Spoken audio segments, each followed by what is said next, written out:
Hello, I'm Jamie.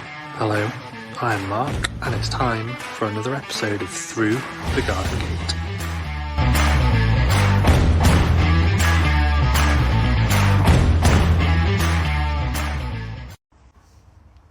We're live to the world of Instagram. It's Tuesday night, it's 7:30. It's time for another episode of Through the Garden Gate, episode 103. 103.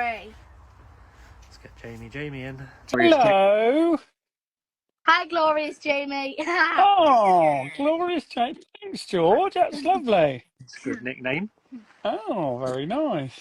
Not inglorious. You said that. You had another haircut, George. Yeah. Very nice.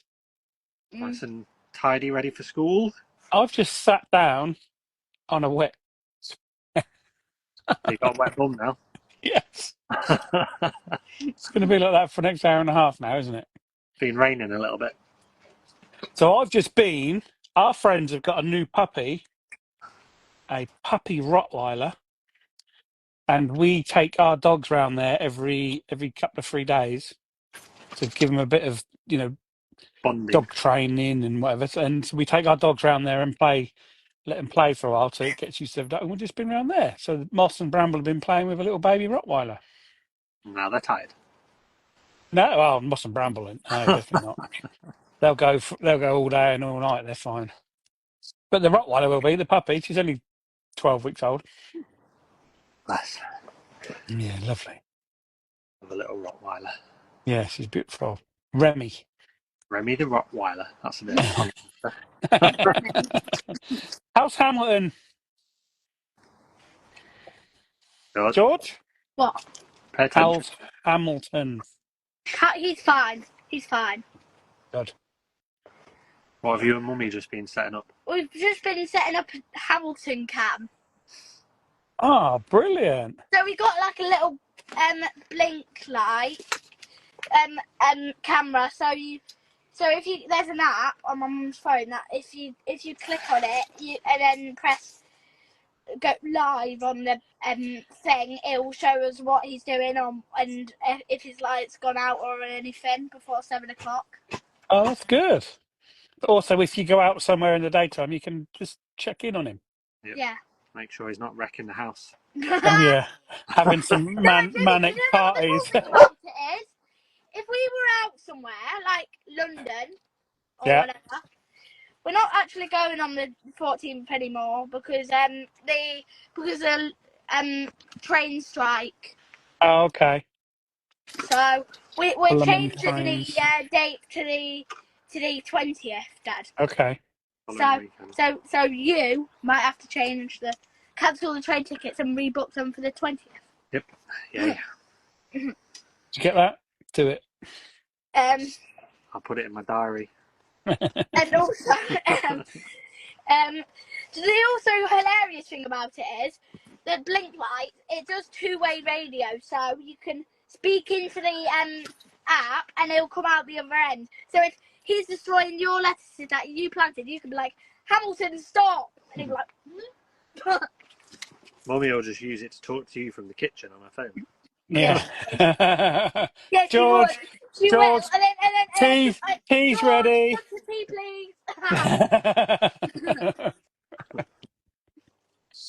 please? Oh, brilliant. That sounds good. Hopefully we'll get some Hamilton updates on the Instagram then so we can see what he's doing. I think you can probably save the videos, so Yeah. see what he's up to. Yeah, you can. That'd be good, wouldn't it? Definitely. Very, very good. George, how's your chaos beds doing? We ain't spoke about them for several weeks. Yeah, they're doing okay. My flower chaos bed's going over a bit because They're done, aren't they? yeah, they've done, but the vegetable ones it's still doing well. Good. Isn't it? That to me, what he just said. Yeah. My flower one's going over a bit. That's it. He's in. That's in, isn't it? Going over. Bingo. Nobody says that unless you're a gardener. Right, exactly. going you know over. You know what I did the other day when you were inside? What? Go have a look at your chaos bed and come back and report. Oh no, what have you done to it? Did you give it a haircut? No, I tidied it up. You're joking me. Come back then and tell us what's happening. Dad, what the hell?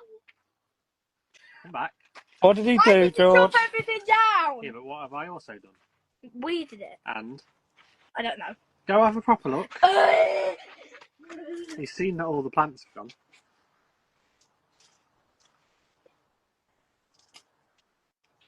Come on, George, come and report back. Did it not look different? Is there anything different in there?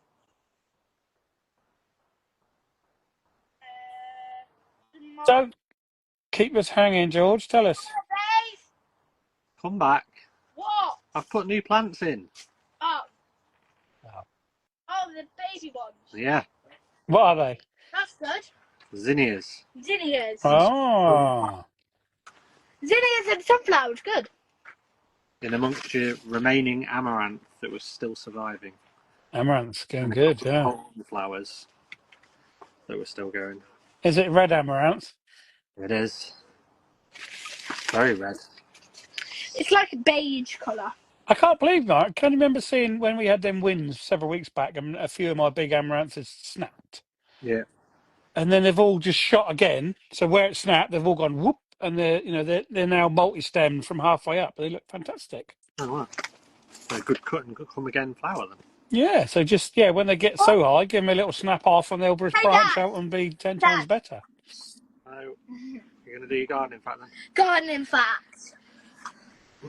Oh, Gardening fact 103.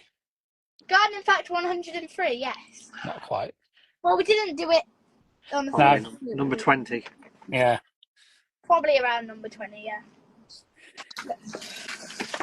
Did you know that Dahlia tubers are edible and taste of radish and potato? And also, before insulin was created, the Aztecs used Dahlia tubers to treat diabetes and epilepsy. So I knew that dahlias are edible. Every part of a dahlia was edible, but I didn't know the insulin part. No, not at all. And the epilepsy. So this was Didn't know years ago, that. but they used to chop black dahlias up and give them to people that were with diabetes and epilepsy. That's amazing, isn't it? It's a shame because me and my mum are part of that garden fact, but he isn't. It's not a shame. I'm glad I don't have diabetes or epilepsy. That's a shame, Mark. Well, diabetes is more horrible because you have to inject every day for every Yeah, but it's not. or whatever. It's not great. Neither one's good. Neither one's good. No, it's not good. No, and you and your mum are very unfortunate that you do suffer from it, which is horrible. But hopefully, it's all good, and you're eating your dahlias, so you're sorted. Yeah. Get some dahlias down you. This was years ago. Oh It was God! years ago. They don't do it anymore. I wonder if Kim knows that fact, because Kim likes the dahlias. I would imagine Kim knows that they're edible, but I don't know whether she knows about the Epilepsy thingy. epilepsy and. Diabetes. Oh no! I need a new. I need a new tripod. Oh dear, never mind. At least our tripod isn't like that. No, that's what you get for buying cheap ones, George. That's why. Cheap ones break more. Exactly. Don't do it. See you, punk. See you later. Don't do it. See you next week. Mum, come See you, down. George. Okay. Thanks for the fact. Very good one. We'll see you later. Well, I'll see you tomorrow, but I'll see you next week. Laters. Laters, mashed potatoes. He's out of here. I think he gets more boisterous week on week, doesn't he? I can still hear and say what you're doing. Okay. See you, George. Wonder if Dash will follow him tonight. Oh yeah, he does, doesn't he? Yeah. He's still watching me though. Fingers crossed. Save my ear holes. So he's been barking at us. I don't think he likes it when it gets dark. He's afraid of the dark. Wussy dog. Wouldn't be much use as a hunting dog, would he? No, he wouldn't. No. Have you done any gardening this week or not? I've done plenty of gardening this week, of course. Not been raining too much here either. We seem to have got to that like 3 o'clock rain time. Like the last 3 or 4 days, it's rained at 3 o'clock. It's like America. That does keep saying that it's going to rain in the afternoon. We haven't had. Well, we had some tonight for about half an hour ago, and that's it. But we always miss a lot of it. We Still had need quite a more. lot. Well, was it yesterday? We looked at the radar and watched the rain come over the UK, and it was literally like from Cornwall up to Middlesbrough, and Yeah. everything that side of it was dry. Yeah, we were all right. All of us. Yeah, definitely. We do well on this east side, I think. We get it's fairly decent weather, isn't it? Yeah. Well, you get better weather than what we did, but this year we've Yeah, we definitely do. We do good on the Norfolk bump. Yeah. It looks like It's- Birmingham got loads the other day because Daniel posted a picture of Middleton He did. with loads of water. Yeah, drenched. So, But I think tomorrow's going to be the worst, isn't it? I wouldn't plan to be outside too much tomorrow. yeah, it looks like it's coming over again, doesn't it? Yeah, tomorrow's going to be the full one. Yes, see, Jenny said lots of rain tomorrow. We definitely need it. To be fair, we've had quite a decent downpour this evening. I did wonder whether I was going to be able to get down here because it literally, from when I got home, it rained solidly until about 7. So, Yeah. saves me watering. I went to Audley End on Friday. I know. How exciting is that? It was really good. I loved it. I really liked that show. I think it's the best, definitely the best Gardener's World show. Yeah, I enjoyed it. It's not crammed. It's so open out. You know, you're not hustled and bustled, but there's still a lot of people there. But it's because it's on such a big stage. And I love the fact they do tours of the garden and stuff like that on there as well. It just makes it feel different. That's really good. So Lucy and Saul do tours around the kitchen garden. That was fantastic. I'd done that in the rain with my umbrella, but that's all right. But that was really good. Really interested in two of the I can't remember the names, unfortunately. Two of the ladies who work in the kitchen garden. So they told us all about the history and things like that. That was really good. And then I went and saw Kim. I didn't do her flower arranging show. I didn't do it, but I went and saw her before she got going. That was really good. And I went to the Cayley brothers and done their talk, which was fantastic. Talking about mushrooms, growing mushrooms. Love that. And then just had a few hours wandering around the gardens and the stalls, and yeah, brilliant in the sunshine in the afternoon. Yeah, certainly cheered up, didn't it? Because it was awful in the morning. Yeah, really loved that show. It's really good, really good. I think maybe when they moved from the NEC, I think that new garden that might have a similar feel to the autumn one. Exactly, that's going to change that. I mean, I think Bewley's in the same kind of situation, isn't it? It's in a big stately home type place, so that's probably. I've never been down there. No, it's too far. I would imagine that's a similar thing to. I didn't get soaked, no, because I had an umbrella. Thankfully, oh god, I had an umbrella, so yeah, I was fine. But there were a lot of people getting wet. It's a good job that Groovy Gardener wasn't there because he'd have. He would have moaned. There was a lot of umbrellas. But it's not like Chelsea because you're not on top of each other, so you're not poking people's eyes out, so it don't matter. Can you hear the rain? I can hear you, Rain. Yeah, I ain't got none. Not a cloud in the sky here. Might have to move. Yeah, it's lovely. Oh, not a cloud in the sky. And then I went on Sunday. Oh my goodness! I went to the rugby show, which is where Catherine, our friend Catherine Growstuff, was organising that show, and that was fantastic. Lovely. Nice country show of all the cows and the tractors and the things like that. It was brilliant. Loved that as well. So I'm all showed out this weekend. I bet you are. It's a bit wrong, isn't And it? You drove all the way from Norfolk to go to the rugby show, and I live in Lincolnshire, and I forgot to go. yeah, you live about 15 minutes away from it. It's a little bit more than 15 minutes. It's about 45. Is it? Yeah. Is it really? Yeah, I think so. Can't Because be. I'm So how like far over do you the other live from? side of the city. You have to come like round the ring road. Oh, I didn't realise it was that far, because it's not far from you. Obviously, that far away from Catherine's then. Yeah, it's quite a way to Catherine's. Oh, I didn't know that.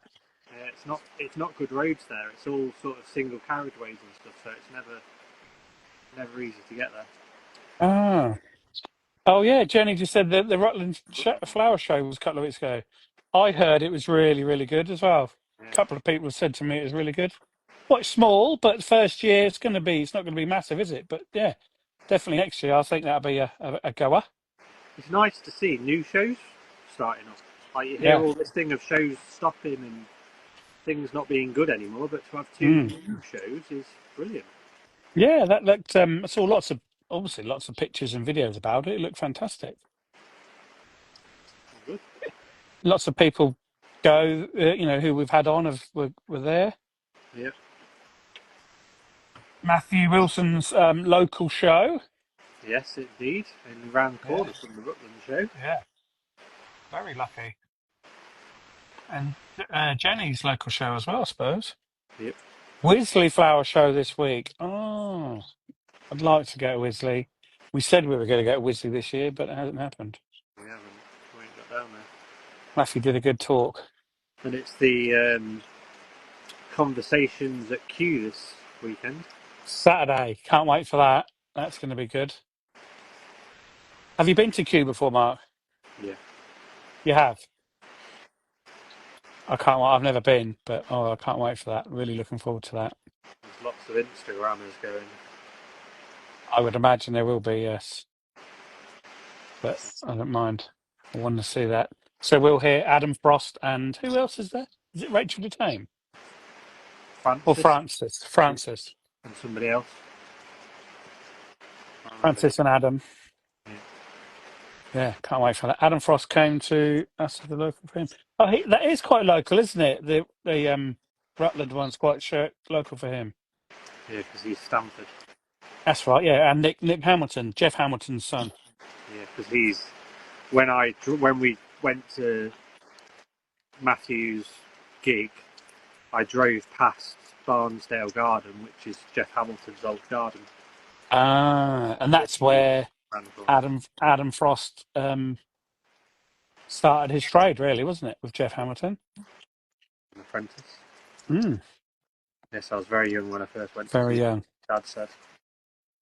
My nan and granddad. What was that, about 35 years ago? Because you're 40 now. It's probably 30 years ago, at least. Oh, does that make you feel really old? Yeah, I do feel really old, as people keep reminding me. You're not old. You're not old. I'm not old, so you can't be old. I'll stick with that. Yeah, exactly. Right, enough about us two. We bore people. Yeah. So tonight we have an inspirational lady who won the RHS and One Show Growing Together Award in 2024. I really can't wait for this. And also the Soil Association Organic in the Community Award 2025.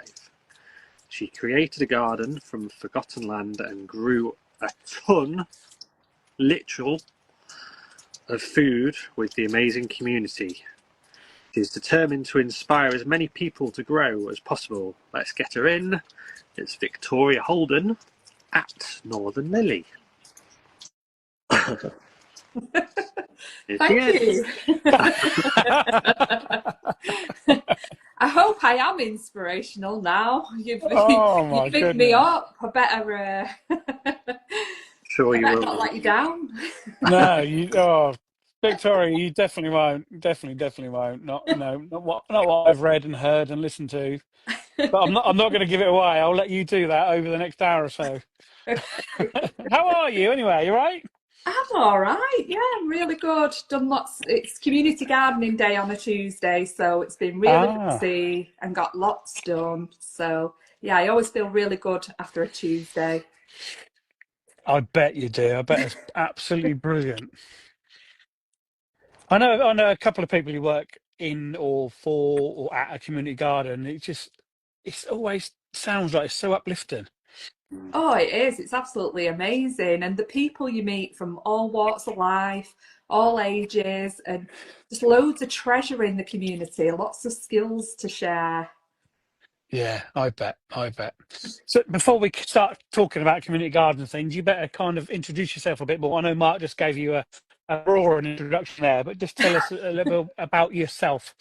Yeah, absolutely. So I've always loved gardening. I'm really passionate about horticulture. And that love of gardening kind of came from my granddad. So when he retired as an engineer at Ferrantes, which was a big company that employed most of Holden, um, then he took on allotments, and it ended up in the end he had 3 allotments. So he was really big into gardening. And then he was part of the Failsworth Horticultural Society. So he was always gardening. And if he weren't gardening, he was on his bike. So they were his 2 passions, really. Basically, gardening was always on the TV, it's Gardener's World. And then there was always books about gardening. So you were kind of like picking it up by osmosis, really, by kind of being and playing in the garden, always being around it. And yes, you're hearing about it all the time. Yeah, definitely. There is so many people, myself included, that when they were kids, there was always the granddad or the dad in the allotment or the garden. It just ingrained right from back then.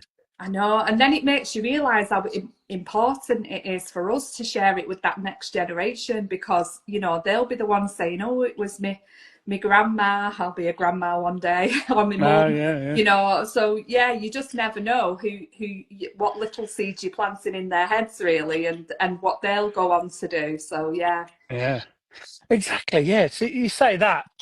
My kids have not been bothered at all, but I would love it. Not yet. In several years' time, when my kids might have kids, I'd love to get them out there and show them right from from the seeds all the way up. It'd be amazing. Oh, definitely. I mean, we have an 8-year-old, and she practically works with us all the time. Oh, And fantastic. I was really chuffed the other day because she was playing Roblox, and there's a gardening game on there, and she has her own garden. So, she's obviously choosing to do the gardening, and yeah, recently she had to grow a sunflower for school, and it's gone to about 10 foot tall now. And for her to see that, I just know these are going to be the memories she's going to share with us when she's older. My goodness. Yeah, definitely. Sowing that one little tiny sunflower seed to something so huge, it just must be mind blowing. Yeah, of course it is. It never gets old either, does it? I mean, you still get excited when you see those seedlings appear. We do. It's ridiculous. I sowed some it was some Mitsuna and things for the greenhouse over the winter just the other day, and I put them in there, and I looked yesterday, nothing there, and this morning, yes, how I've been doing it for years, but it's still so exciting. Exactly. There you go. Yeah, it is. Yeah.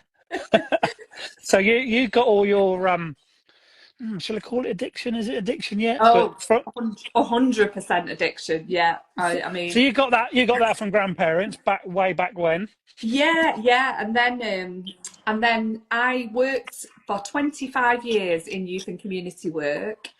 But when you get to a certain stage in your career, you actually don't end up working with people anymore. And I really love being with people. So I was just at the computer all the time, and even more so in lockdown, as everybody was. Yeah. And then I just found myself getting up at 5 o'clock in the morning, going to my own allotment and spending a lot of time there. Anytime I could, I was at the allotment.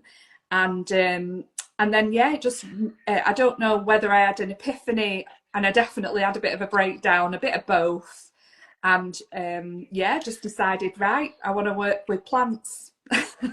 And I want to do something completely different. So that's how I ended up getting career changing into horticulture, basically. And at first I thought I was going to sell some plants and maybe tidy people's gardens, and I did start doing that at first. But then somebody rang me up from a housing association and said, I've seen on LinkedIn that you've changed careers, what are you doing? And I said what I was doing, and she said, oh, would you be interested in doing a community garden? So I said, I'll come. So I worked for 12 weeks with over 55-year-old men who were very isolated in like flats, but they had this massive community garden that had gone derelict, really. So I helped them over a 12-week period, and I got them all accredited in sustainable gardening over that time. But that helped to build the garden, basically, and get them functioning and working it again. And then once I'd done it once, and I posted it on Instagram, what I was doing in my journey. And then I just kept getting phone calls. Can you come and do it in Charlie? Can you come and do it in Wigan? Can you come and do it in Rochdale? So I ended up going all over Greater Manchester, helping people to either start community gardens or revive existing ones. And then in that process, I was working on a campaign called Get Holden Growing. And that was about getting people growing no matter what space they had. So we were actually doing a potato project at the time. And I was getting about 80 community groups to get growing potatoes in a Tesco bag, of all things, just to show that you could do it in absolutely anything. And that can be on a balcony, that could be in a garden, in a yard, whatever you've got. And I was working with a group called Failsworth Growing Hub, and basically one of the ladies there, she was doing lots of jamming, and she'd done this every year and always collecting fruit from here, there and everywhere. And I found out that there was a derelict orchard right in Failsworth. So through my contacts at the council, I asked for the key so we could go and harvest this fruit with the group. And once I saw it, I was like, oh my gosh, this is amazing. And the fruit had been going to the ground for like several years. And I just thought, no, this needs somebody to take action and to get this back and growing, because it's an acre piece of land, that had the gate shut on it. So that's an acre piece of land in a very urban area that's not available to the community. So I thought, right, I'm going to put together a proposal. So that's what I did. Brilliant. And they obviously accepted your proposal. They did, yeah. And that was 3 years ago. And it's gone really, really fast, actually. But yeah, just showing that we had absolutely no budget to start with. We had no funding, nothing, just a vision.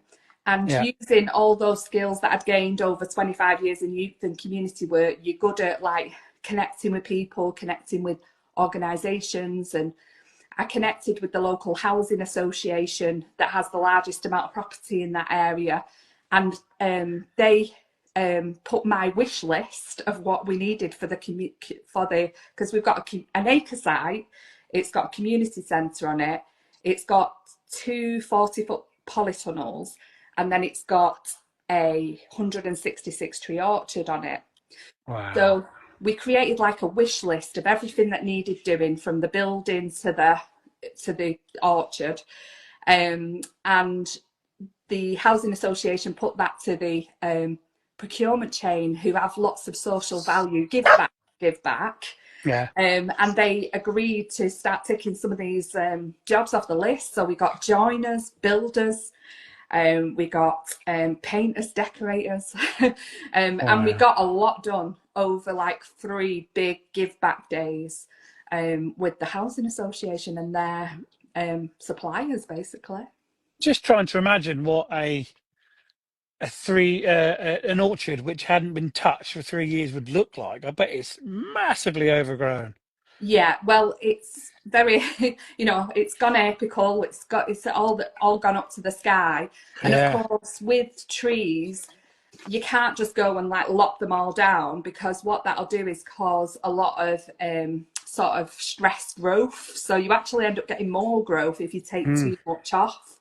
But that's when I decided to go and train as an orchardist. So I found a course in Swansea with the Orchard Project, and that's like a level 3 orcharding course. And over a year, I learned how to learn the skills so that I could then come back and teach people those skills whilst restoring our orchard, basically. Brilliant. I didn't even know there was a trade called an orchardist. I really didn't. Well, it's probably a bit of a dying one now, because Probably is, isn't it? You're we one would in have a blue had, moon. yeah, I mean, we would have had something like 85, I think it's something like 85 acres. No, it must be more than that, like 85,000 acres or something of orchards in the UK. Yeah. And there's some good books about the history of orchards in the UK. But yeah, basically, like a lot of them were grubbed up. So there's very few, and they're actually a protected species now, orchards, because they're amazing for wildlife. And if you look on the PTES, they're actually significant sort of protected landscapes. Amazing. Absolutely amazing. So you go and learn how to be an orchardist, look after an orchard, basically. Yeah. And what that means is looking after everything from the soil, making sure you've got lots of plant diversity, making sure you know how to summer and winter prune, graft fruit trees, look at certain diseases, and yeah, basically like look after the overall health of trees. But what, a bit like community gardens, what's really important is that you engage the community in orchards, because orchards are a venue, really. They're as important as a community centre or a community pub. They're places where people can gather. You can bring back lots of traditions. So we do things like wassailing, singing to the trees. And we have there's a National Apple Day. There's the Japanese Festival of Hanami, celebrating the blossom. So there's lots of different things you can do in the orchard that actually bring people together, but also celebrate some of that history and heritage of community orchards. Yeah. I've heard about wassailing before several times, but some people might not. So just tell us what that's all about. Yeah, so wassailing, it's actually the origins of what carol singing was. So it was a traditional thing that people did because they really treasured these orchards, and obviously they'd make the cider and they'd all harvest together, and they were a really big source of food. And what the wassailing was about singing in the orchard and blessing the orchard for the harvest to come, really. And it was a real jolly sort of merrymaking. There was lots of different traditional songs, and yeah, it was just a big party, really. With cider, and yeah, thinking about the year to come and the fruit that was going to come. Brilliant. Absolutely brilliant. Love that. Absolutely love that. So was this orchard, when you first found it, did you think it was going to be your community garden, or did that come later once you? Oh no, that was my vision from day one. Was it? It was about it for me. It was all about community. It was about bringing this acre piece of land back into use.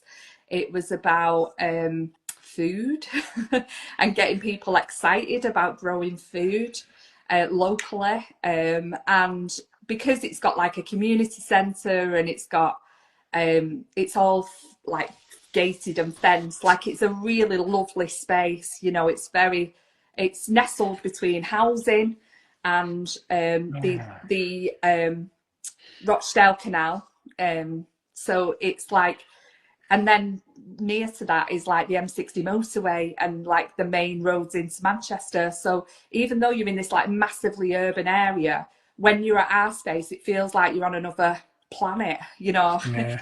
in nature. And you can just sort of lose yourself in this beautiful space. Mm.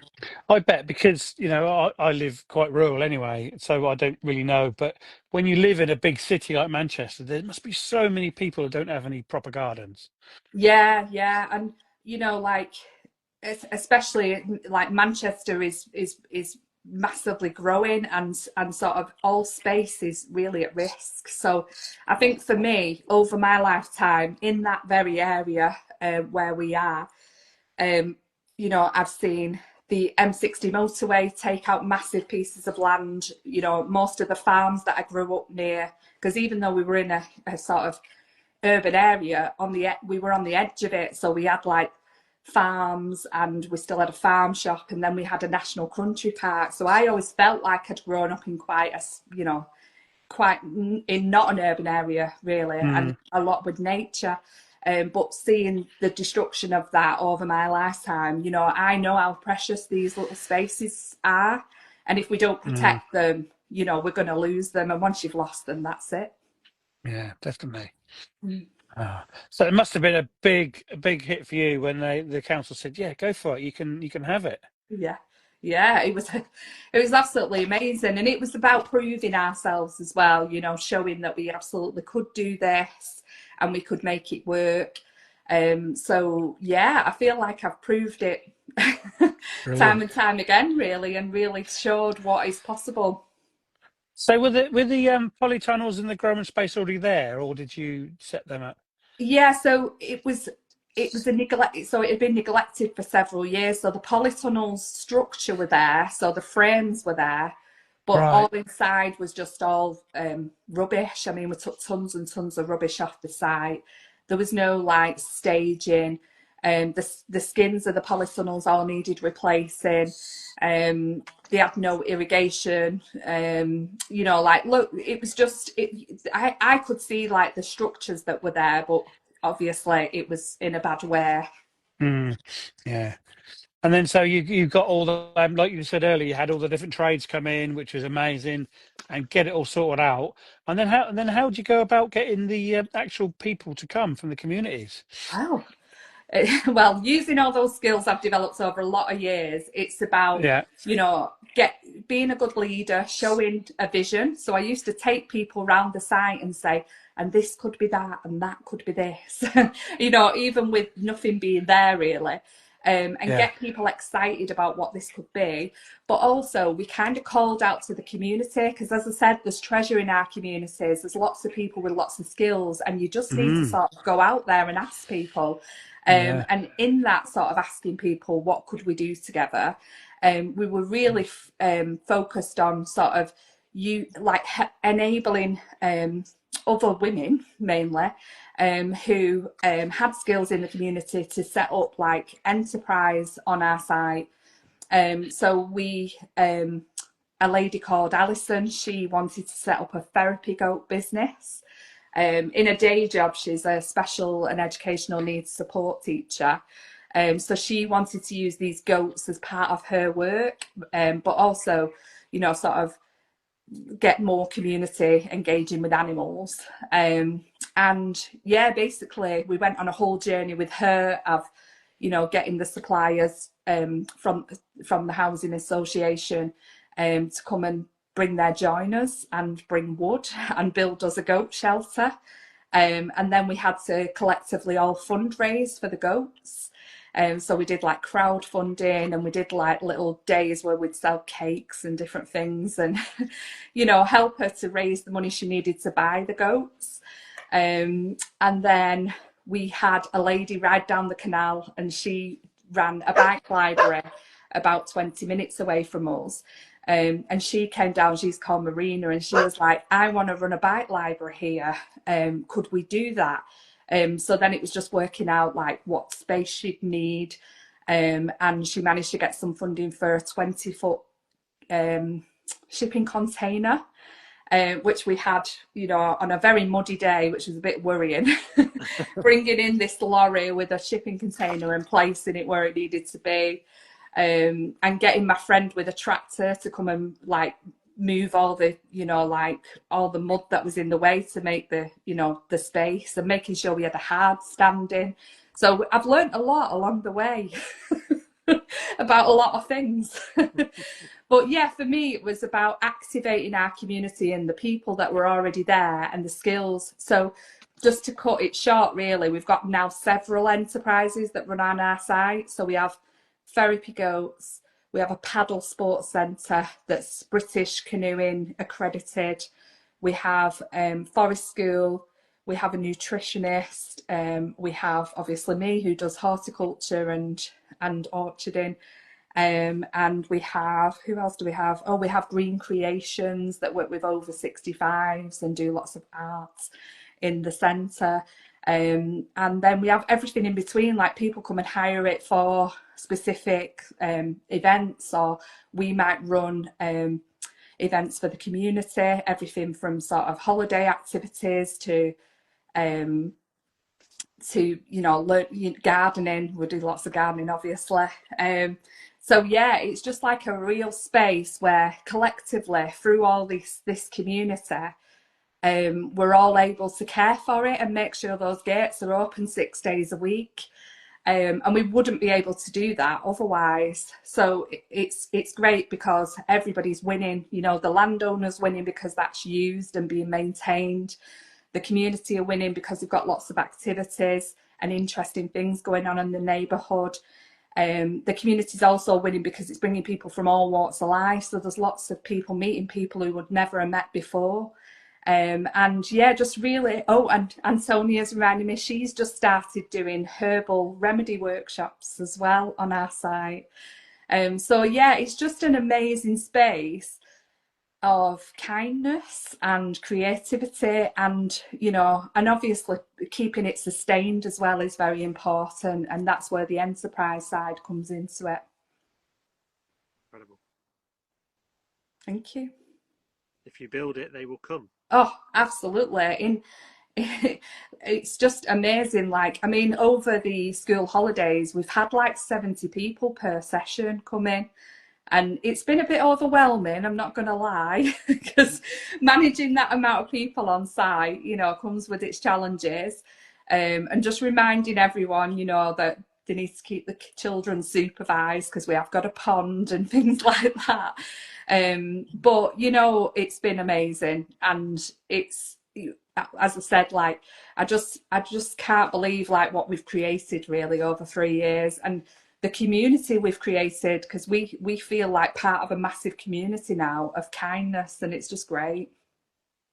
I actually get a word in edgeways for a change. I know, I bet you wondered what were happening. He's not talking, what's going on? So what would have what was going on that site before you took it on? Like, why did it just get left for so long? Yeah, well, it's had like this. We looked into the whole history of the site, and basically this site was at the side of the canal, and it's always been green space. But so it was Dig for Victory. It was actually allocated as Dig for Victory in 1949, and this acre was actually 4 acres. It went all the way down. So it was, that wartime effort to grow food for themselves.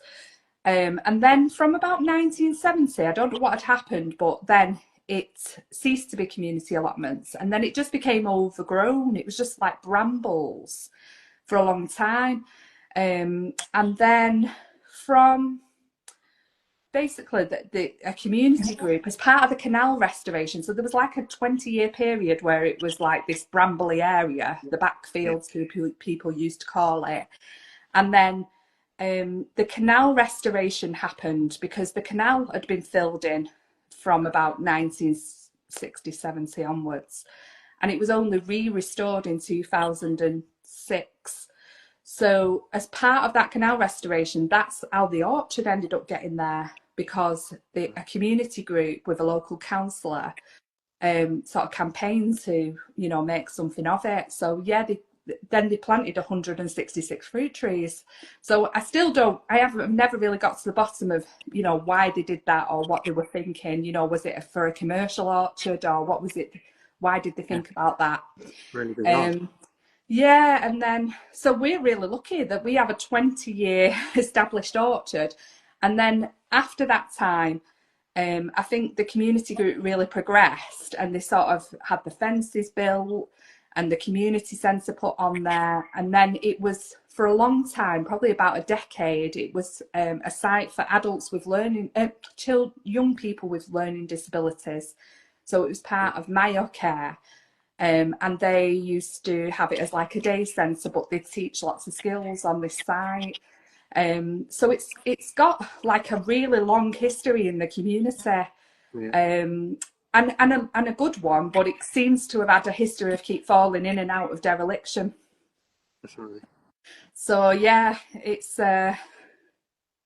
you know, luckily we kind of caught it, because I think if it had been a couple of years later, the building wasn't watertight, the decking had all fallen through and things like that, I think it would have been like condemned and they would have just knocked everything down on it. And then who knows what would have happened to it after that. So I think we kind of got there just in time. Saved it just in time. Yeah. Incredible. Can you hear me? Yay! Yes. Whoop, whoop, whoop. I thought we couldn't for a second then. I know. I mouthed that to you, Mark, to see if you spotted. I was going to have to kick him out again. I know where I'm not wanted. I'm off. I think we have wanted. I can only dream about what you do for your job now. Absolutely amazing. When I first spotted you, heard you when you were talking to Lexi, I can remember I was standing in the kitchen listening, and the hairs on the back of my neck were standing on end, just thinking, "Oh my God, you're such a lucky woman! Unbelievable to have all this and do all that. It must be absolutely amazing for you." Yeah, it is. And, you know, just sharing that love of growing food and getting people to be excited about it, but also show them that it's totally possible. And I don't just do things on the site. I do things all across Greater Manchester. So we've just done Southport Flower Show with the Cloud Gardener, Jason. Wow. And RHS Northwest in Bloom. And we've actually, we were judges, basically. There was about 472 applications to a school gardening competition that Southport Flower Show run every year. And it's kind of design a garden, a school garden. And we were the judges on it. And then we picked a winner. And then it was our job to bring it to life and actually turn it into a garden. So Jason really led on this project, and with his designer skills, and turned what the children had drawn into this amazing, amazing garden. Fantastic. And yeah, we were just really privileged to be a part of this. We did like the no dig section, and we did. We had to have an apple tree, of course, in there, and a bit of underplanting, and then we did. We grew some of the food for the garden, and yeah, just helping build it, and then being there all over the show to talk to people about what the garden's about and talk gardening, which was great. Oh, it must be amazing. So that was only a couple of weeks ago, and that garden won Super Gold. It won People's Choice as well. So yeah. And it won another one. I can't remember the name of it. It was like a horticultural one, but we won everything we could basically win at that show, which is great. And then I also am a judge for the National Trust. So I do a project. I've done it for 2 years now, called the Sky Gardening Challenge. So they estimate there's about 33 playing fields worth of space in the sky, if you like, on balconies. Yeah. So to try and activate Greater Manchester to start growing in those sky gardens, and kind of learning how they can grow, for wildlife and for food and for fun. So I do workshops to try and show people different elements of sky gardening, and so do the other judges as well. And Jason's involved in that as well. Of course. And then people can apply for a competition, and basically we go and judge every single balcony garden that's applied, and then pick the winners. And then we have a big party. So Brilliant. Last year we had a party on the Castlefield Viaduct, and this year we're having it just around the corner at Duke's. But yeah, it's a real celebration of, you know, showing people what you can do even in the tiniest of spaces. And I mean, some of these spaces on the balconies that we've been to look to, they've been the size of a postage stamp. They're I really can imagine. small. But, you know, I find the ones that have got the least space or the most adversity, like the most like hardest conditions or whatever, they get more creative. And actually that impresses me time and time again, really. Yeah. So yeah, but I've got a funny story. we were judging this weekend, and we went up in the lift with one of the contestants met us at the bottom in the lift, and we all got in the lift, and there was about 7 of us, and the lift broke down. Wow. And one of the people we were with, the photographer, was having a really hard time, and he's like, you know, claustrophobic. So we were like, oh my gosh, what are we going to do? And this lift company said they might be 2 hours. So we actually had to be rescued by Greater Manchester Fire and Rescue Service. Really? Yeah, so that happened on Sunday. Wow. Fireman's lifted out of the lift. I know. It was very exciting, actually. Terrible. And I bet it was awful, Victoria. But yeah, anyway, you never know what's going to happen at these visiting these balconies. No, definitely not. Wow. Might get stuck in a lift. Needless to say, we did go up the stairs for every other garden. We were not risking that happening again. Very tired by the end of it then. I know. Just a quick question about balcony gardening then. Do they have to be wary of weight loading that balcony? Yeah, so there's lots of challenges. So we don't just have balconies. We have like even the Juliet balconies, which are just enough for a window box, really. Yeah. And we also have ground floor gardens as well. But yeah, there's lots of considerations on balconies and even on ground floors, like in terms of health and safety and what your landlord will allow, and then weight restrictions. So yeah, I've learned a lot over the last 2 years about the challenges people have when trying to grow, but then again, the contestants just show us that everything is possible, and they've found ways that you would not expect. Yeah. That's the thing, isn't it? You know, because you can grow so much in a small area. Yeah. You really can, and people just don't realise it. I'm sure they don't.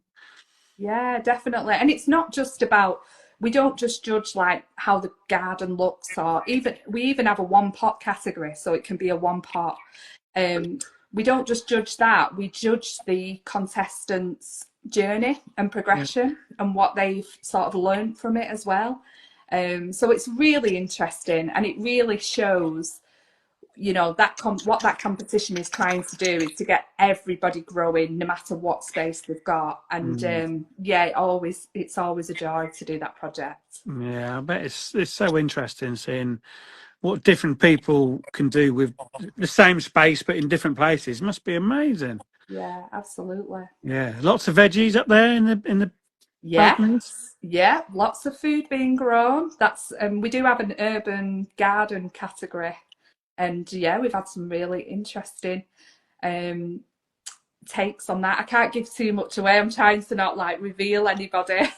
Oh, have you not? Oh, I suppose there's no winners yet, have you? We've still got one more judging day to do, and then we will announce the winners at the party. So yeah, I've got to keep it hush. Okay. Oh, okay. We'll steer away from that a little bit. Then we don't want to give nothing away yet. Brilliant. Oh, and I didn't tell you about the Growing Together competition. So that was where we won the RHS and the BBC One Show Growing Together award. And that was last year. I mean, it seems like 5 minutes ago, but yeah, it's a whole year since that happened.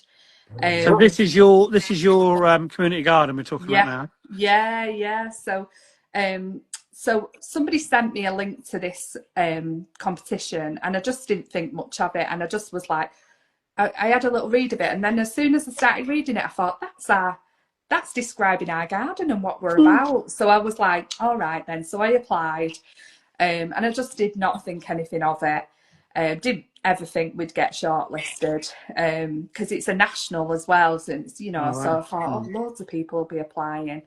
And then we got a call saying, can we bring Tayshan, so he was the presenter on it, to come and see your garden, you've been shortlisted. So he came down, and this was it was July last year, and he came down and they were filming, and they said, we're kind of doing 2 films in one today, so you will actually find out what your outcome is. So I was like, okay.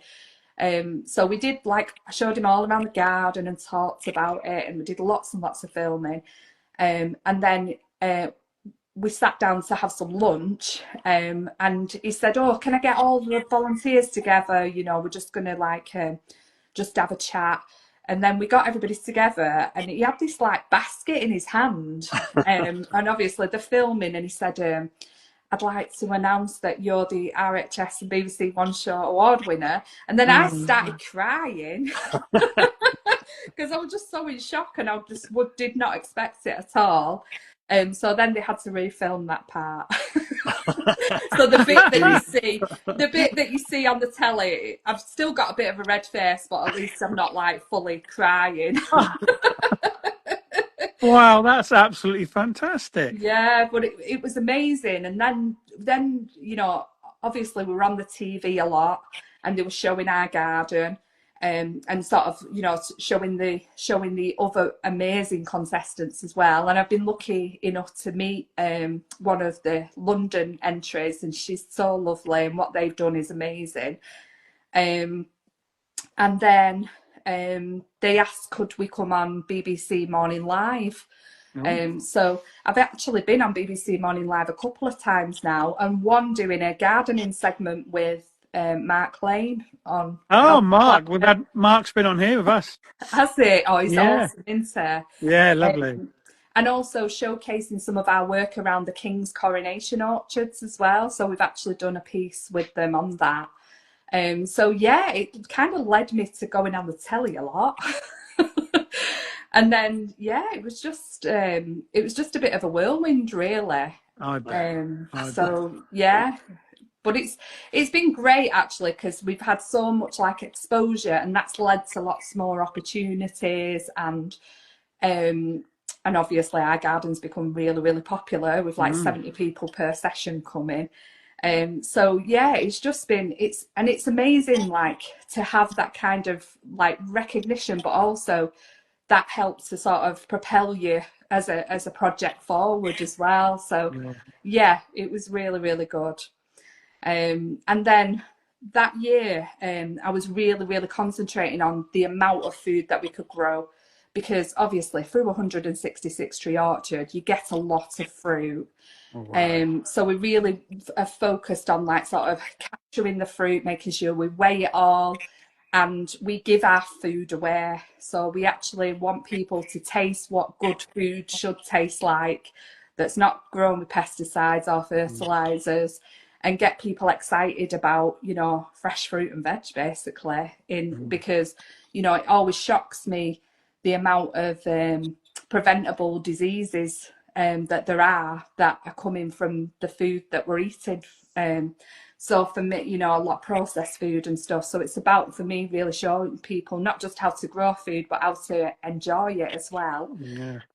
So last year we'd done all that growing and all that calculating of everything that and weighing and writing it all down and putting it in a spreadsheet.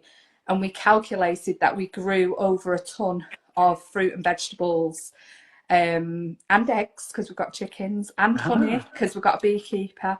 But through all that activity, basically, and teaching and learning, we've managed to grow that amount of food. So it equates to about 12,715 meals worth of food. Oh my goodness. But for me, that's again about proving it's possible to grow in an urban area. And, you know, people think you can't, but you can. And for me, that's just we've just scratched the surface. I mean, on an acre, I could go even further now, and we are doing. And I've got some real fun projects that I want to do over the future about making the orchard into a food forest. Oh, yeah. And growing several layers under the canopy of each tree, and looking at like more perennial vegetables and fruit. So yeah, I just think everything's possible, but more importantly, getting people connected to food, horticulture, and just getting really excited and passionate about it. Really, that's my little mission. I can hear how passionate you are just in your voice, and how you just keep going on and on. It's amazing. It's just, I don't mean on and on in a bad way at all. You know that. It's just, it's just so wholesome hearing you. You know, you're so into it. It's fantastic. Yeah, no, definitely. And as well, I mean, as I say all these things, I think, God, how have I done all these things? But we've done a lot in a short time. I was lucky enough to work with Holden Council over the last 2 seasons, and we won a grant funding from DEFRA to create the King's Coronation Orchards in Oldham. So that's led me to work with different communities across Oldham and create 4 new orchards for the King's Coronation. And yeah, basically those, you know, like again, getting people passionate about food growing in their communities, making 4 new venues, because orchards are a venue, and you know, teaching those skills, and they are heritage skills really, pruning and fruit tree grafting and stuff. They're kind of being lost in our community, as well as a lot of horticulture skills. So for me, yeah, it's about really reviving those skills and making them really exciting and accessible more than anything. You know, that everybody should have the chance to grow, no matter what space they've got, no matter what background they're from, no matter what age they are, you know, be it young or older. You know, everyone should get that excitement of seeing those seedlings coming up, and knowing how to do that, really, and how to feed yourself as well. It's important. So just tell us how you decide on the apple trees for a king's orchard. Well, so we do a design stage of the orchard. So we have to do a scale drawing of the site, and look at obviously things like where the wind's coming in and all that kind of stuff, and then look at the soil conditions. So so we're in the northwest, so it's very clay, it's very wet, it's very windy. And that determines the list that's more suitable of fruit trees that we can grow in this kind of condition. And then from that list, we do a real, so it's like a design day with the community. So all the people that are going to be using this orchard and eating from it, and we ask them what they want. So we actually pick every single fruit tree depending on what they want to use it for. So if it's more cider making, or if it's more jamming, or if it's more that they want eaters, or cookers, you know, like it's kind of dependent on their tastes. But we have had some really interesting varieties, like people wanting quince, for more Persian kinds of foods. We've had people wanting green gages. We've had people wanting medlars, and for that sort of heritage, you know, heritage fruit. We've had a lot of damsons, of course. We've had a lot of apples, and people wanting like either more red apples or more green apples, and people wanting fruits that remind them of people.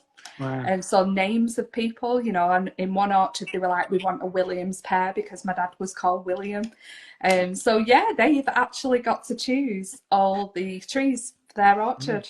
Obviously, lots of researching going on, but was there lots of tasting before you planted the actual trees? There wasn't a lot of tasting because it's really especially a lot of the fruit, to get hold of that fruit at that time that we were designing them wouldn't have really been possible.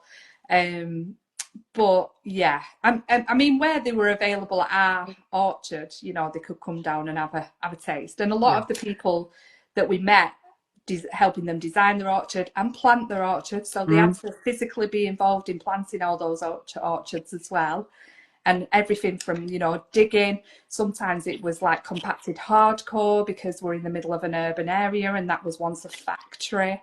We've had to negotiate a lot of obstacles and put in some real graft. And we've had all ages doing it as well, all abilities. So yeah, it's been amazing. But then through that, it's kind of connected a lot of people to our orchard as well. And even from one chap that makes plum wine every year, and he comes and collects the plum wine and he gives us some plum wine made back. It's very good, actually. But yeah, like people have it's kind of created like a little network of orchards across Holden. And some of them are heritage, like a lot of the ones in our orchard are heritage fruit trees as well. So we do training on like summer pruning, winter pruning, but we also do grafting sessions as well. And people get to take home two of their own trees that they've grafted to grow on at home. But really keeping those in cultivation, because again, if we don't keep those trees in cultivation, then they will be lost. So yeah.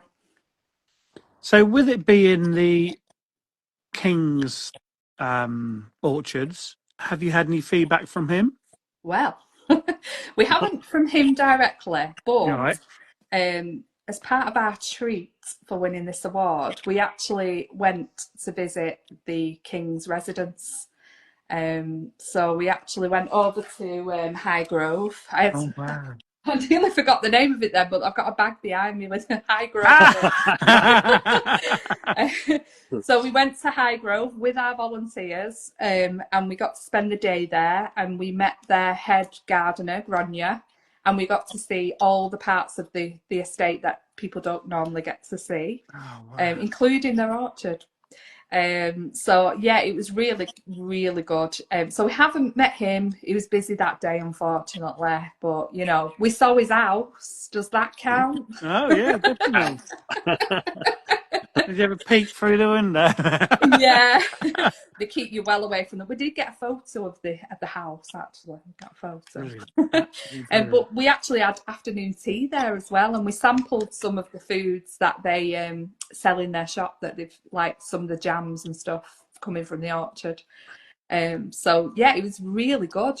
It's fantastic. Sounds amazing. Yeah.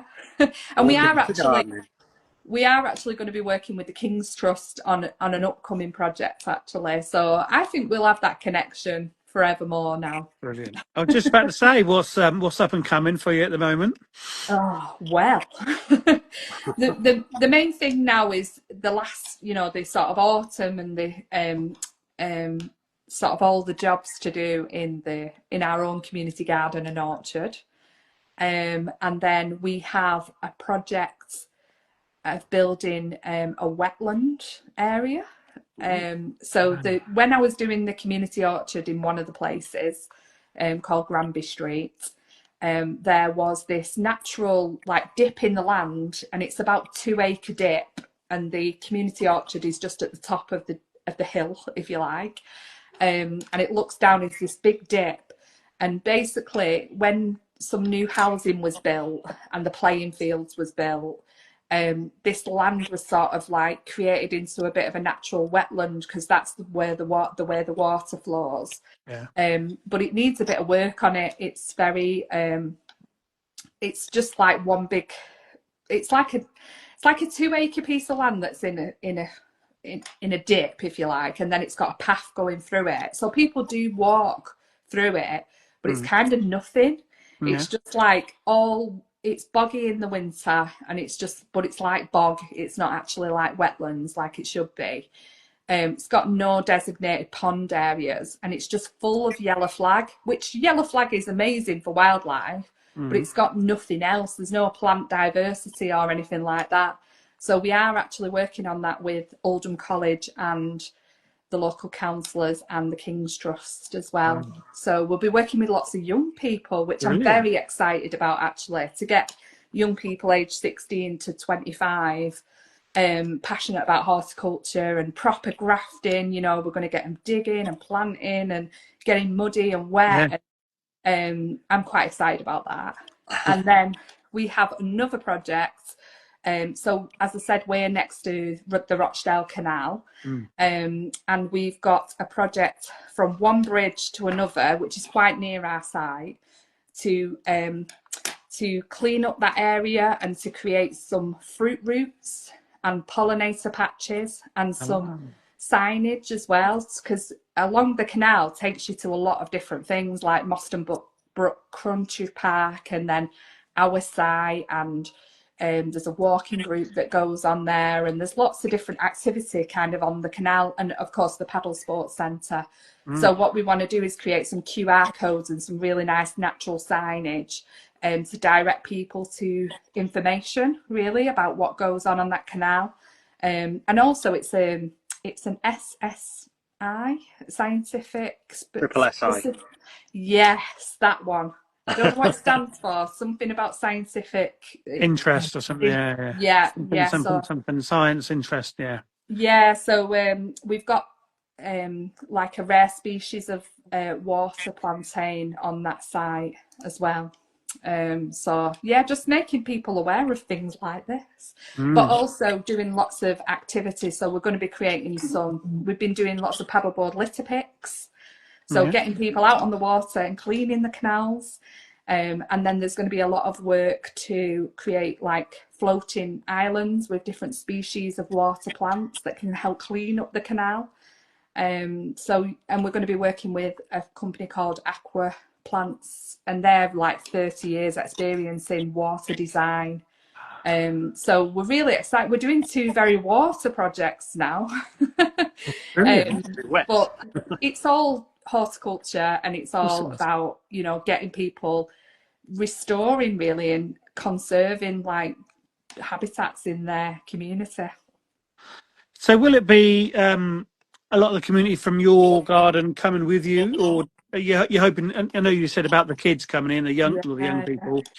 So, you know, they're going to follow you and do all the projects with you. It'd be brilliant. Oh, absolutely, yeah. So we're focusing like the main of the sort of hard labour, if you like, is going to be done by young people, because they've got some allocated time from college and from their King's Trust programme.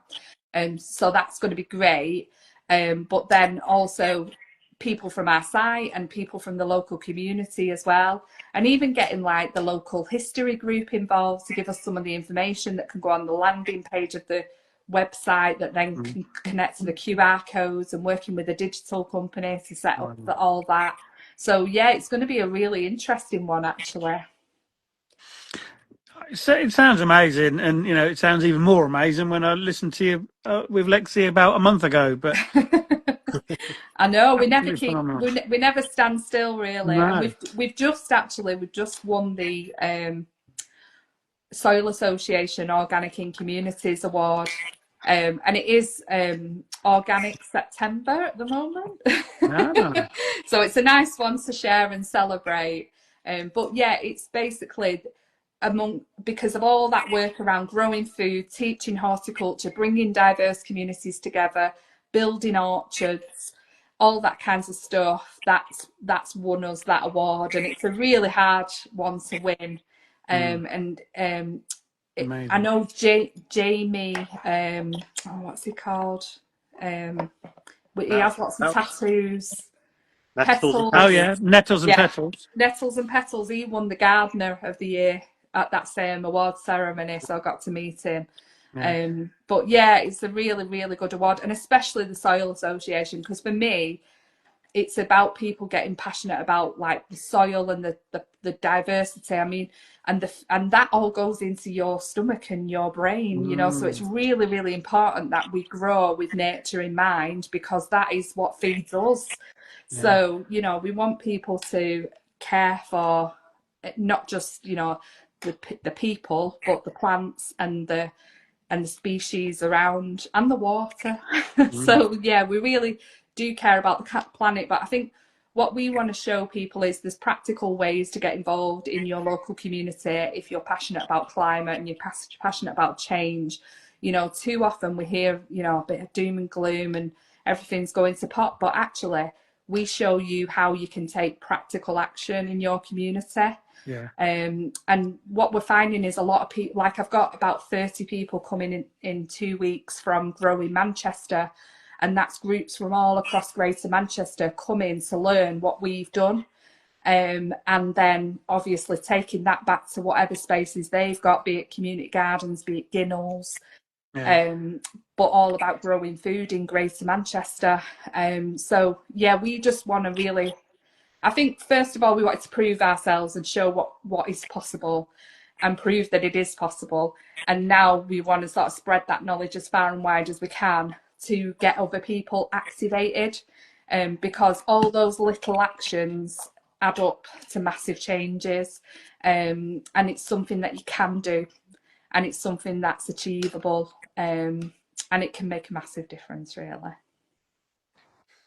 Victoria, you're absolutely mind blowing. You really are. Thank you. I just want one thing I just want to ask you, because right at the beginning you said, "Oh, my old job was getting more computer paperwork." There must be, when you're running something like this, there must be paperwork. There must be computer work. Is it? It's not going back that way again, is it? No. I mean, That's good. I keep it to the minimum, and yeah, I'm forever telling people sorry for the late reply. I mean, that's a Yeah. usual start to all my email sentences, because I'm usually doing the practical operational stuff and the admin sort of gets left till the last minute. But the way I you know, I really make sure that my day is like more than 50% practical out in the garden. And then there's the other element that needs to be done, which is like, because I do everything, you know, from the social media to the accounts to the planning to the meetings about the projects to the risk design. assessments, insurance. It must be everything, mustn't there? Yeah. But I am really, really lucky that I've got a great team of directors that are really supportive.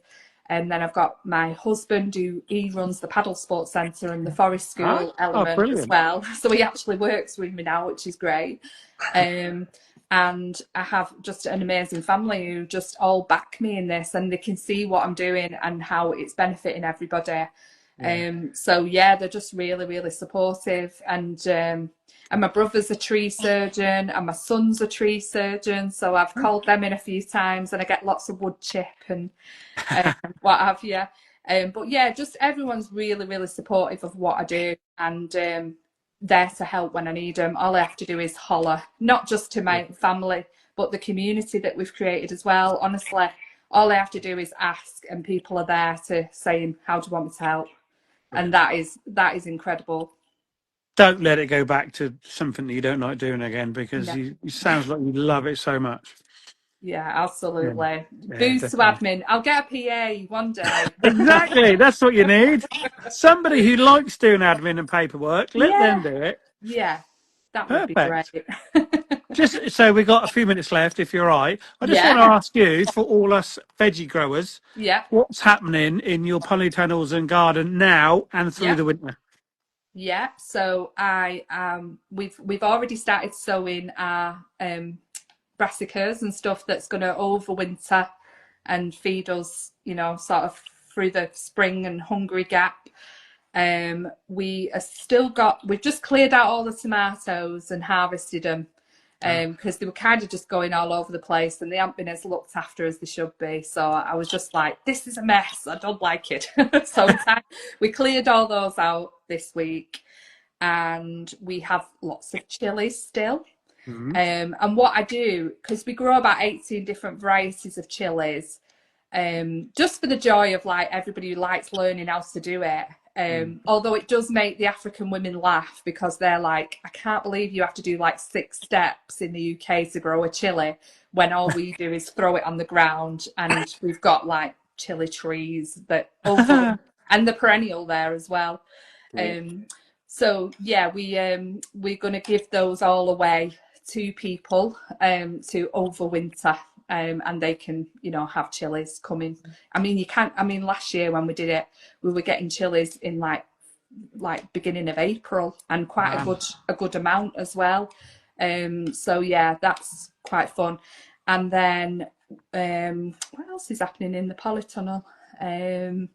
We still got loads of lettuce. I did an experiment this year about showing people how you can grow lettuce in 3-litre pots. And then I grew all different kinds, and there's like a metre of lettuce, like all different kinds of lettuce that we keep harvesting from, which is still growing strong actually.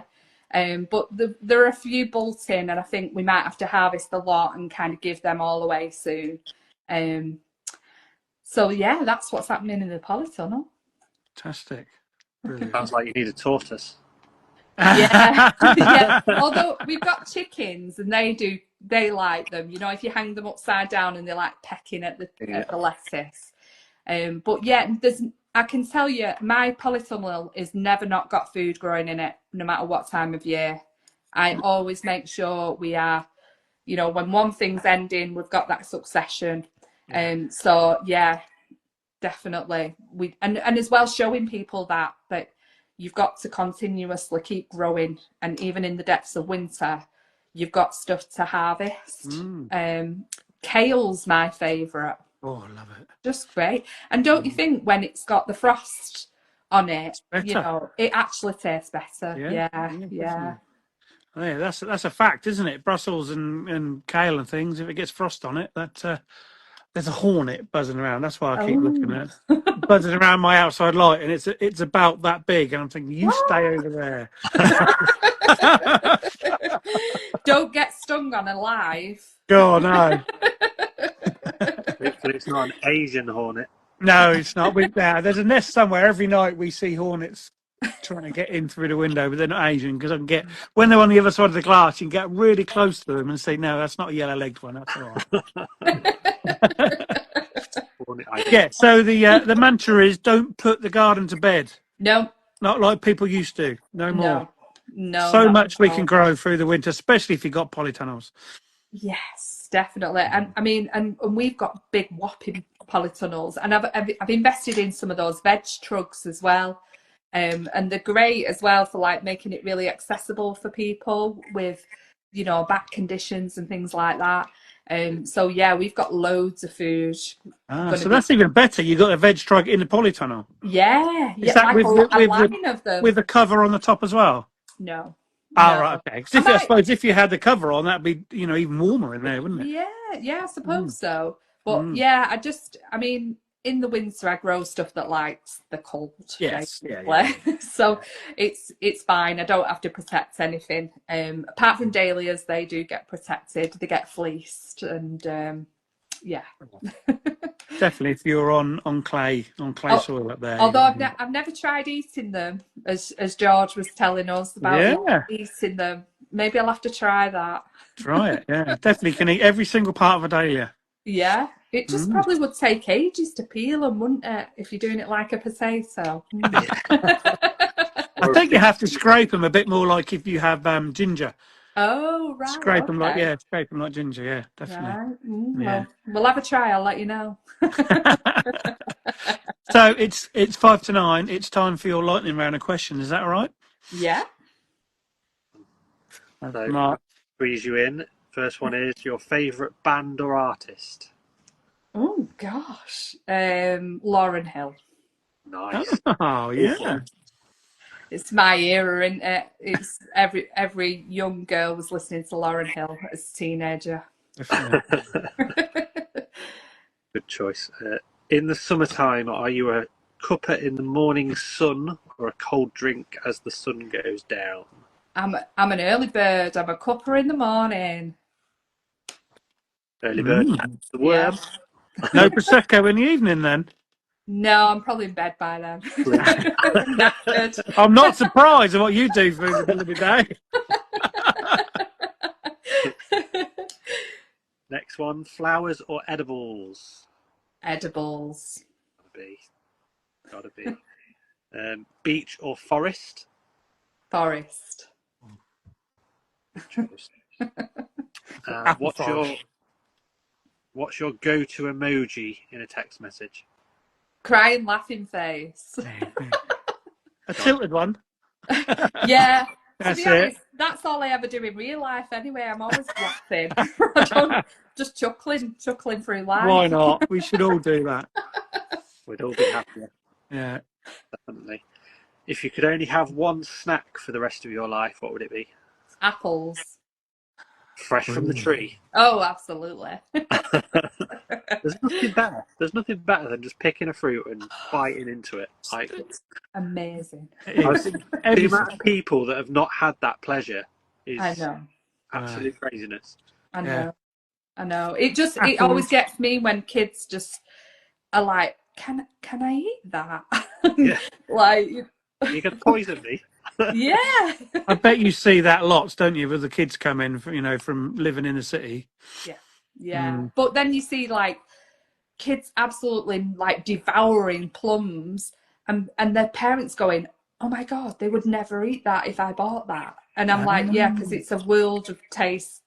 You know, it's a world away from how that tastes if you bought it from the supermarket, you know. It wouldn't taste of anything. No. Finish the sentence. My perfect day would be Gardening all day. Favorite season.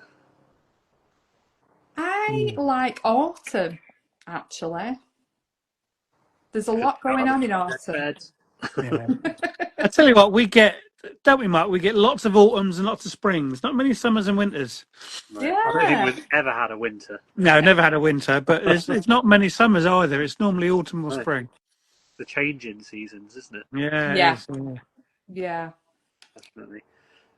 If you could make one thing disappear from your garden or the gardening world, what would it be? Oh gosh.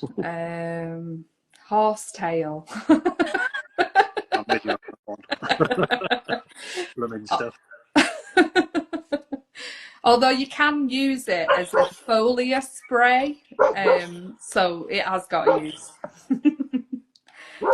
Yeah, I'm reading something today that it does as well. There's something else that it does. It's high in silica, isn't it? Yeah. Well, you can strengthen your nails with it if you want long nails, you know. I'll get on with it. I'm sure Antonia, who's our herbalist, has probably got about 1,000 more. I think she does actually take it in its early stages as like asparagus, and she does eat it. Wow. Yeah. Yeah, that doesn't surprise me. What? Following on from that, what's your favourite weed? I think it's dandelions, actually. Yeah, they're brilliant. Yeah, because they've got a lot of herbal uses, but also for the bumblebees. Yeah.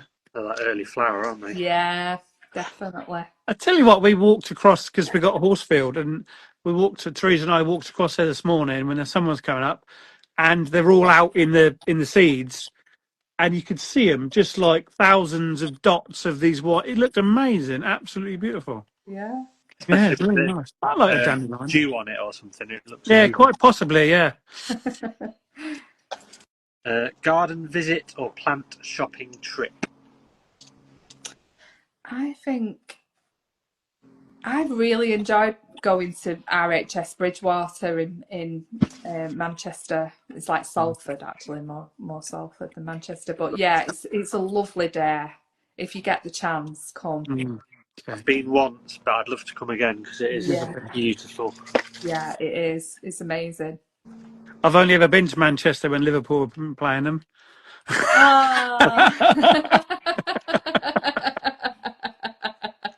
Well, there's lots going on in Manchester, especially horticulturally now, and we have the urban show as well, the RHS Oh yes, show. yes. Yeah, and then you've got the Castlefield Viaducts, and you've got RHS Bridgewater, and then you've got the new garden that they've built near the oh gosh, what's it called? It's a new park.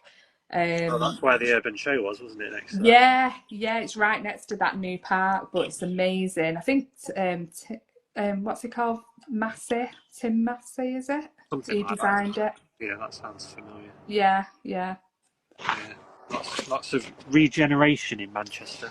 Oh, definitely. I mean, between the skyscrapers, I mean, it's like a race for the highest building in Manchester at the moment. They're just throwing them up left, right, and centre. But then they are investing in that green infrastructure as well, and the canals as well, starting to invest into those. So yeah, I think people really do value nature, and even developers, as much as they have to develop housing, you know, they are thinking about the nature and the green around those spaces, and doing a lot better than, you know, just your normal car park type landscaping. Lots of good stuff's happening. Kate said Mayfield Park. Oh, Mayfield Park, that's the one. Well done, Kate. Back to the lightning round. What's your Oh, favourite garden scent? Oh, Agastache. I absolutely love the smell of those. They're like aniseedy. Yeah, they're good, aren't they? And they're beautiful. Yeah. They just last forever. They flower for such a long time. Yeah, and they're beautiful. Good choice. And then the final one, what would you want your gardening legacy to be? Community gardening. I'd love that community gardening was just the norm, and there was like a community garden on the end of everybody's street, and that it was the norm that people grew food in their communities, in their green spaces. Yeah. Gardening needs to be the new church. Oh, definitely. Yeah. But as long as it doesn't go to that like cult side, I'm all right with it. It's just, let's keep it light. Let's keep it light.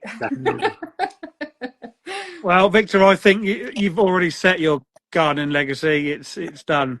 I'm sure you're going to expand it a lot more. But thank you so much. I knew it was going to be brilliant, and I knew I was going to love it. Thank you. Amazing. I would love your job, your life. It'd be fantastic. Well, you've got to create it where you are. I know. I'd love to. Yeah. Get on it. I'm going to go to the council and say, give me an orchard. Or just a little piece of land. You can plant an orchard. And an orchard, 6 trees, officially. Oh, so is it? Don't have to be 166 trees. You can have 6. Brilliant. Thank you. No, thank you so much. I'm going to, just quickly before you go, I'm going to message you because I want to talk to you about, I want to make a family apple tree. Ooh, yes. I don't know how to do it. I've heard about it, but I need somebody to point me in the right direction. So I'll message you. I can help you with that. All right. Brilliant. Thank you. Thank you so much. See you later. See ya. Bye. Bye.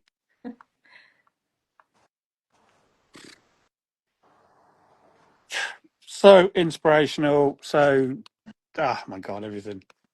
How does she have time in a day for all of that stuff? Makes me feel bad. I'm not doing enough. I know. When you just hear it, you think, how can you get through all that? Obviously works really hard. Yeah. But it's so rewarding, like building that community and having that community of people. That's what it's all about. Yeah. And spreading that passion that she's got to others, who will then pass it on to others. So much passion, it's almost ridiculous.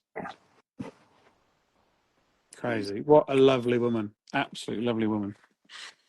And one that hopefully introduced into lots of people that didn't know about it before. Yeah, definitely. If you're in the Manchester area, check her out.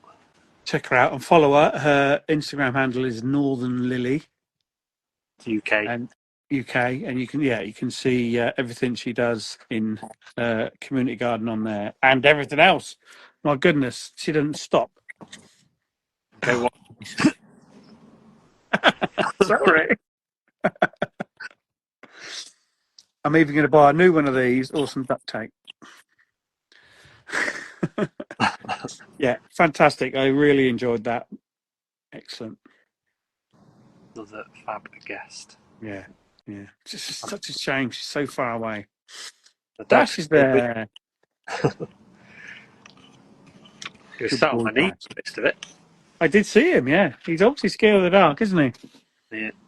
Yeah, he is. Can we go inside now? Yes. Carry me, Dad. Get wet and get back down. It's not raining here. It's lovely.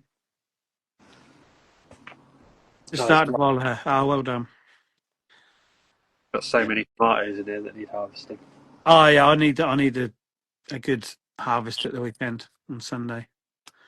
It's constant now. It's like every time you come down here, you take a punnet away. I know. I've even, I'm having them go a bit squishy, and I've had to throw them away. So I need to get on it even more. Tomatoes for breakfast, lunch, and tea. And pasta sauce and everything else. Tomato soup. I roasted loads the other day, and put them in olive oil. But I love them. I don't care. Love them. I need to get some dehydrated again because I did that last year and they're brilliant. But that's what I did. I just put them on 50 in the bottom of the oven for 24 hours, and they were lovely, like little chewy wine gums. And I just put them in a jar with olive oil. Beautiful.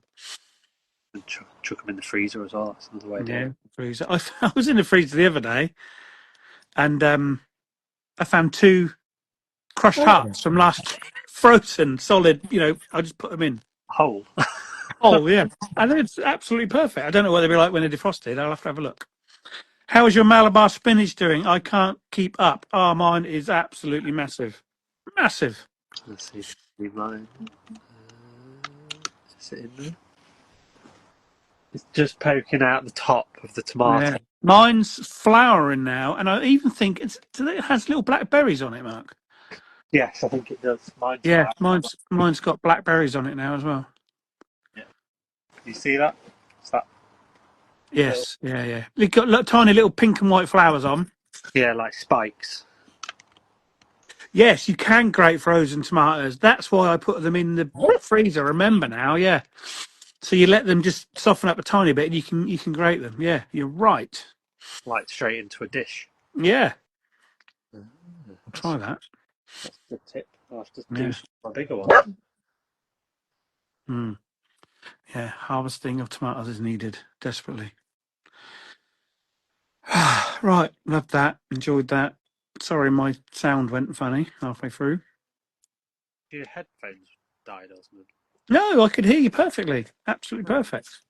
That's really odd because you didn't crackle or anything. You literally just gone. But the mic was on. I know when I came back on and I went, you went.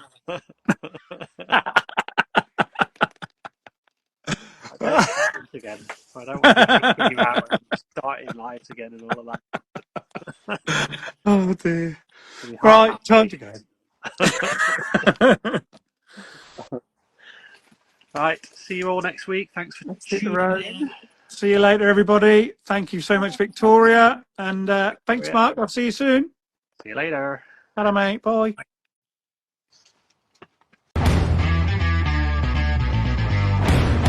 Thank you for listening to Through the Garden Gate.